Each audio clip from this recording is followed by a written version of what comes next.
Welcome back, my little recusants, to another episode of our Pokemon Yellow episodic Nuzlocke. So we have just finished up a good bit of grinding against the trainers over to the east of Vermillion City, and it's now with nervous steps that Roxas takes a deep breath and faces his fear as he approaches the giant cruise liner, the SSN, to take on some more trainers, face his fears, and meet with the international Pokemon agent.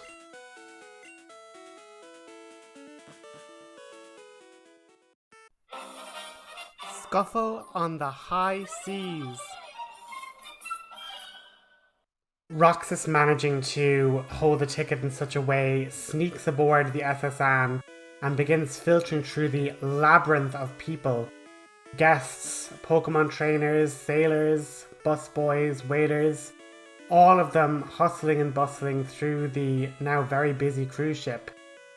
Roxas is approached by a fisherman and challenges him to a battle.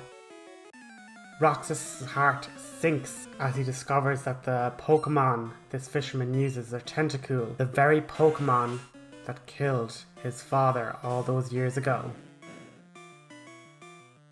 Splishy jumps out, but Pikachu, knowing it's able to, sense Roxas's panic, his hair standing on end, Pikachu jumps forward to take on the attack. Unleashing powerful jolts of lightning, the Tentacool staggers and becomes paralyzed by the shock. Pikachu, then using that increased momentum, shocks it again for even more damage, but in a stunning turn of events, the jellyfish clamps to the side, but then becomes fully paralyzed, allowing Peekaboo to leap forward and critically strike again with a critical hit. Splishy, gaining even more levels from witnessing the different attack patterns, even manages to learn Tackle, its very first offensive move. Seeing a repeat of Misty's Pokemon the last time, Peekaboo wants to have a shot. Sending another jolt of powerful electricities into the starfish, Peekaboo is blasted with a jet stream of water, but another critical strike with its lightning attack leaves it unconscious. Finally, a different sea creature emerges. It then holds itself up in its shell, unable to withstand the attack from Pikachu, leaving it in the red. But one more landing correctly leaves Shelder unconscious and Peekaboo the victor.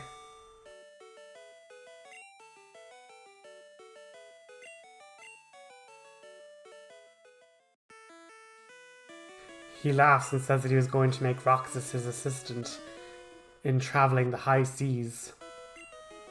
Roxas simply says he's looking for someone and that he doesn't intend to sail further. Another sailor comes aboard, challenging him with a Machop. But as the battle continues, Roxas wonders, could this be the way to avoid Team Rocket? Just simply stay aboard the SSN, sail away to shores unknown, maybe journeying across the way to Johto, getting off at Olivine City. Maybe that could be the distance that he could need to stay safe from their constant pursuit. He had the Helix fossil in tow. Maybe this was the right call. Feeling distracted then, Roxas notices that Huntress, while fighting bravely, fights recklessly as well. Her HP falling into the red, he quickly calls her back and sends in his tank, the one Pokemon he knows can take any sort of attack that's been going. But thankfully, the sand attacks done by Huntress earlier makes the Machop inaccurate and not capable of withstanding Nidoqueen's assault, as she manages to dodge his attacks and launch a counter-offensive with Double Kick. The sailor, being defeated, simply says, well, if you're that powerful, you could be an entertaining challenger for the other guests on the ship. Fighting other trainers as he journeys through, Huntress gains more battle experience, gaining stronger in levels. But the thought of Roxas then actually being out at sea fills him with absolute dread. The new TM he learns, however, allows his Pokemon to sleep while they're regaining their hit points and refreshing them for the fights ahead. He looks back over the other items, the Dig TM that man was going to teach his Diglett and was robbed by Team Rocket. None of his other Pokemon seemed to be able to learn it.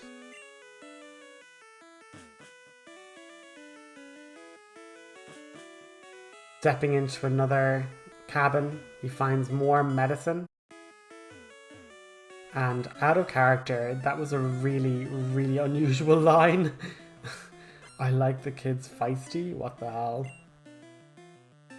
Sending Splishy into battle once again, Roxas ends up fighting against more water types.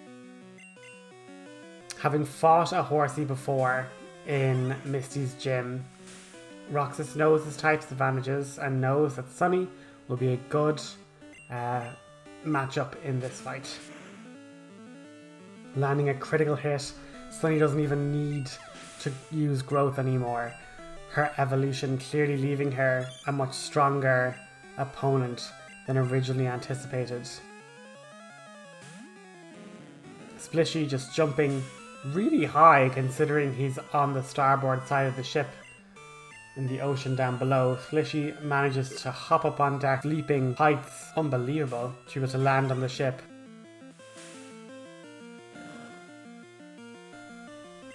But Roxas insists that it's Sunny's battle, and with another critical hit, the Horsey is also taken down in one go. Sensing that Sunny is on a roll, Splishy once again intercedes and interrupts the flow of battle.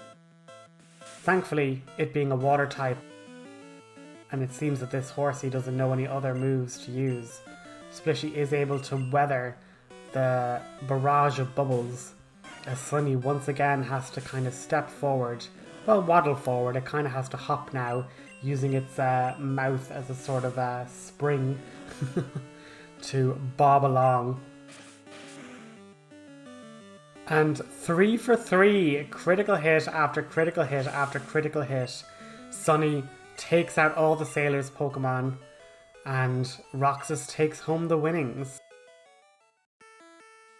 On journeying through more of the cabins, Roxas has to now decide, why is Splishy just so insistent on taking part in all of these battles?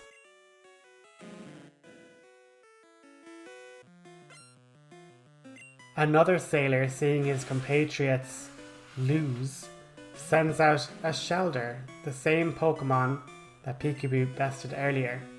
However, Sunny seems to be the one that all these different sailors want to challenge. They want to try and prove that a water type could indeed beat a grass type.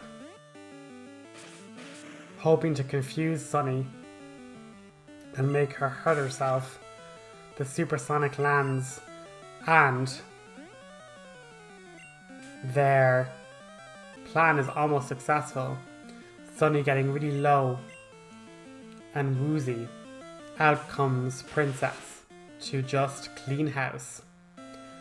Using its new move that it learned, Body Slam, it flattens the clamshell, and Splishy once again gaining more and more experience, more and more levels as it witnesses these other aquatic Pokemon gaining levels. Princess growing in strength as well, proved to be quite the battle to have taken part in. Taking a moment to regroup, tend to his wounds, go back to the Pokemon Center.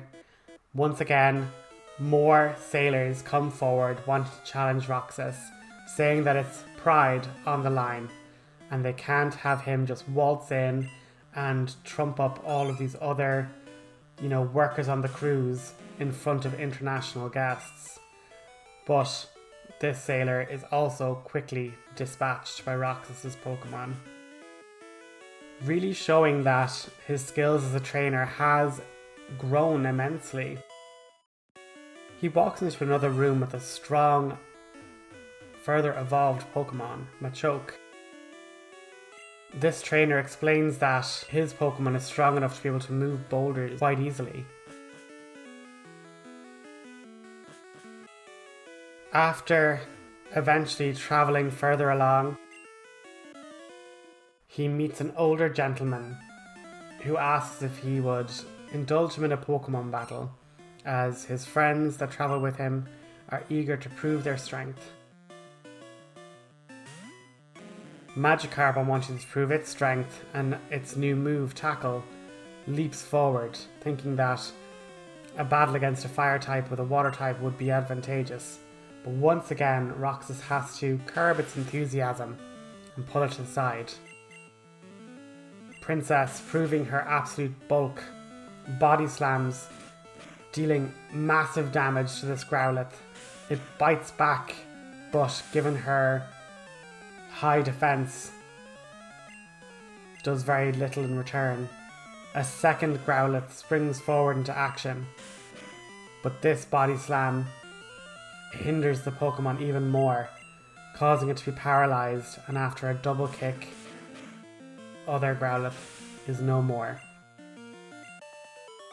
The gentleman does say, if you go further on, there might be someone that wants to speak to you. And in shaking hands and handing over the money, he passes him a note to go speak to another gentleman. He goes to this room number and is immediately accosted by another gentleman, saying that he seems to have barged into his room. On explaining that he simply was given a note to come here, he fights the older gentleman, who then tells him on his defeat to go to room 703 on the ship. On seeing 702, he hears a similar song being sung, and Jigglypuff runs in to see a young girl playing with her Wigglytuff. She then explains that while travelling to Vermillion, they ended up stumbling upon moonstones that caused her Jigglypuff to evolve. Roxas thinks on this and wonders, should this be something that he should give to Seraphine?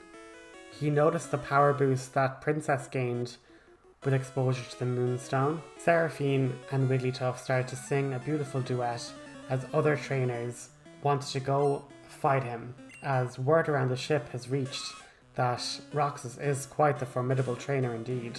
One youngster, whose father worked at Sylph Company, says that he's currently on the way over to Johto to go have a look at the radio tower, and him and his Pokemon and his siblings are all heading over.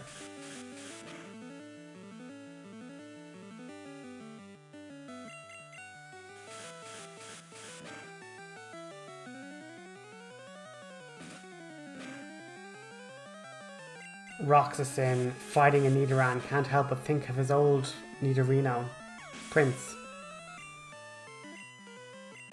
who, out of jealousy and feelings of not being good enough to protect the rest, was upset and not able to fight to the best of its ability anymore. The other sibling, wanting to give it her best shot,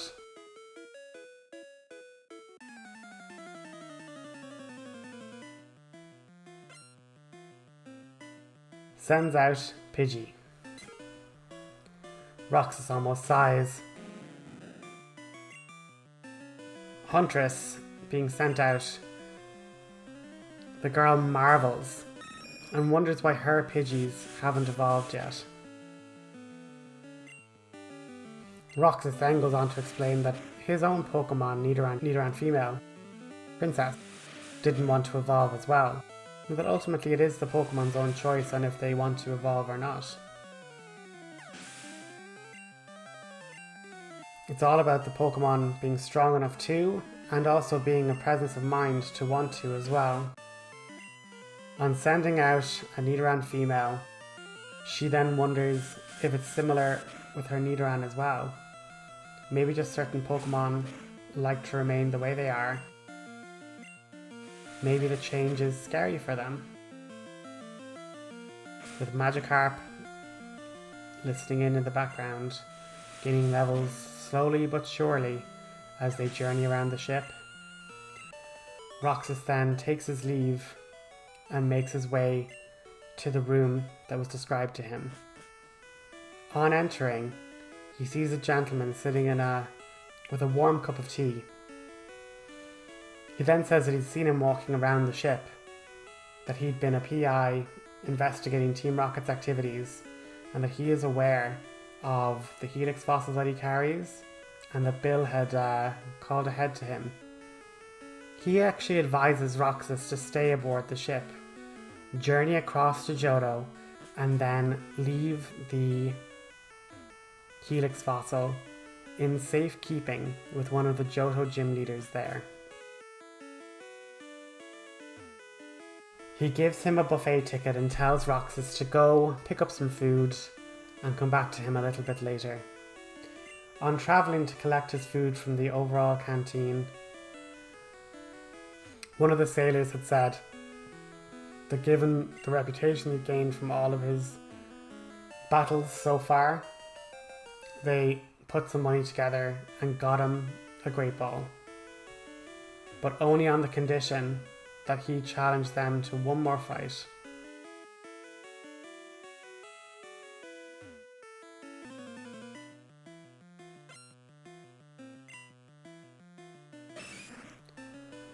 Once again, another fighting type matchup takes the stage, and Roxas, knowing that Princess can tank even a critical strike from these powerful Pokemon, will have no problem in dispatching these sailors' matchups.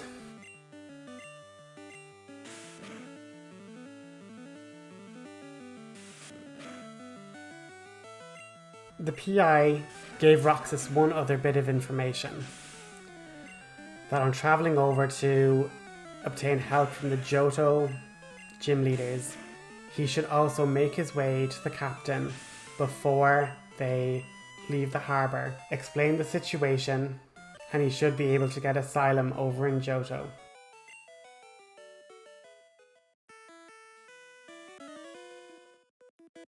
On trying to find his way to the captain's quarters, more and more of this working staff on the ship begin to harass Roxas, trying to get him to challenge them, trying now to just best him as best they can. He's gotten such a reputation now that anyone that should be able to actually beat him in a conquest would they themselves have instant fame and renown across the ship. Being out in the open air and the stands of people now watching these contests out and about, Roxas hopes that perhaps maybe him having all this positive renown and fame could help persuade the captain to keep him aboard the ship. Battling sailor after sailor, conquest after conquest, all these different aquatic Pokemon, these Shelders with their supersonics, these Horsies with their bubbles, but all of them end up falling to a combination of Pikachu, Sunny, and Princess. He then wonders if Jigglypuff, if Seraphine would like to spend time with the other girls Wigglytuff.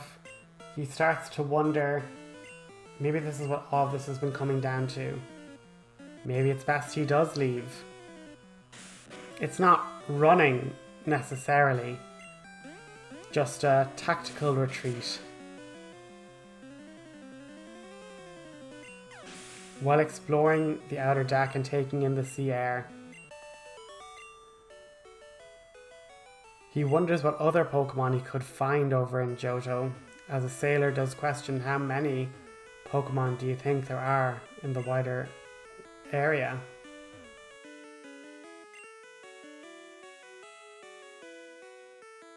Speaking to the PI again, he ends up stating that in his pursuits of Team Rocket, he had actually released 2 of these sleeping Pokemon to help keep certain areas more difficult for Team Rocket to travel between.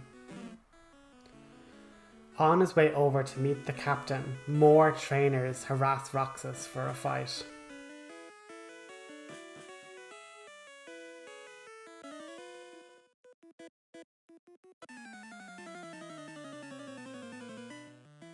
Another fisherman sending out a Goldine this time. But now with Seraphine having watched a bunch of battles and gaining more experience, is now coming up to equal level. Maybe not of the rest of the team, but certainly of the other Pokemon that his current strong members of the team like Pikachu and Princess are clearly now outranking. However, I should mention that even though we're doing an episodic Nuzlocke, I don't believe I've actually gone too far above the level caps of the gym leaders. I might have to rewatch Pewter City, but I do believe that, at least for Misty, we weren't over leveled. And I know for Surge, we definitely aren't over the level cap. Might put a little annotation if I ever was over leveled, but I actually don't think so. So I mean, thus far we are doing a hardcore Nuzlocke setting, I guess. Battle is set to set. Yeah, but unfortunately, we are going to have to use one of our items here, and this is where item management and like. I should have just sold that nugget. That's annoying me there, just seeing that now. And, but realistically, we do have Body Slam. Nidoqueen has already learned Body Slam, but it's interesting that I could teach her, I suppose, 2 uses of Body Slam to kind of double the PP of Body Slam there. But we also have Seraphine, and she does get stab bonus. So like, since she's also a normal type, she would do more damage with a normal type move. So she's learned Water Gun, she's learned Body Slam. Seraphine is just our jack of all trades. Like, what even is her moveset? Doesn't matter what her moveset is, she's just going to learn whatever she wants to learn. And that's pretty much going to be our episode today, guys. So I hope you enjoyed, and I will chat to you guys next time.